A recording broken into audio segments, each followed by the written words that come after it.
pause it. No. So on assessments, you can get these questions. Sometimes they just say solve, and then you can use any technique you want. I'm going to show you that there's a very good guess and check technique. But sometimes they will say solve algebraically, and then you're going to need to use your formula. The nice thing about solving algebraically is then you find out all the solutions. Whereas sometimes guessing and checking, there might be two answers, and you only find one of them. So in a solve algebraically, you're going to have to go to your formula sheet, and NP2, according to the formula, would be n factorial over n minus 2 factorial. Now, when you are working with factorials, the technique for simplifying factorials is based on knowing which number is bigger. Because if you know which number is bigger, so say, for example, I got you to do this without a calculator.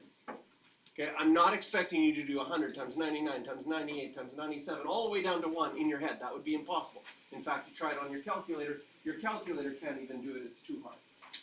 Yeah, 100 factorial in your calculator goes, my brain overflows, and I can't figure it out. Okay?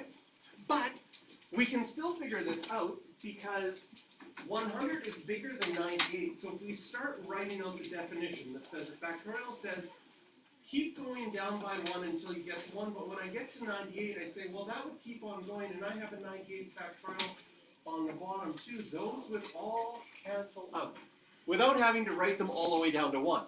When I get to 98, I can just put an exclamation mark there to say it would keep on going. Those would cancel out, and this would simplify nicely to 100 times 99, or 9,900. We do the same thing when we have variables. You have to decide which is bigger, the n or the n minus 2.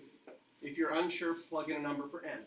N is 10, this would be 8, 10 is bigger than 8. So the top is larger, and I start expanding. Well, what's the definition? You take the first number, then multiply by 1 less, then multiply by 1 less, and we go until we get to what's on the bottom, which is n minus 2 factorial.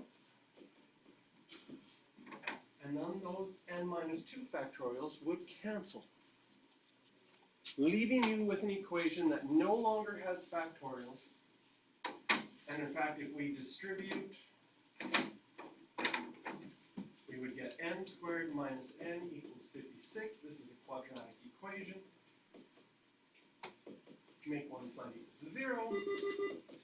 Hi, sorry to interrupt. Hello? Fred Jack McDonald to the office.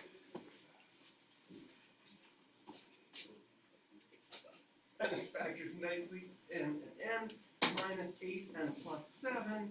And so the possible answers are n equals 8 and n equals minus 7.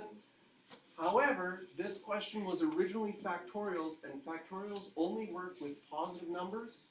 So if you plugged in minus 7, it doesn't actually work.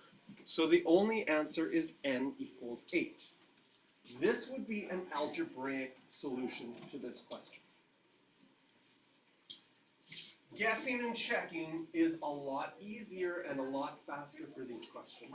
So I'm going to show you what a guess and check would look like for this question. If you had NP2 equals 56, remember that this number, when you convert it to fundamental counting principle, that was your number of spaces, and this is the number that you start with.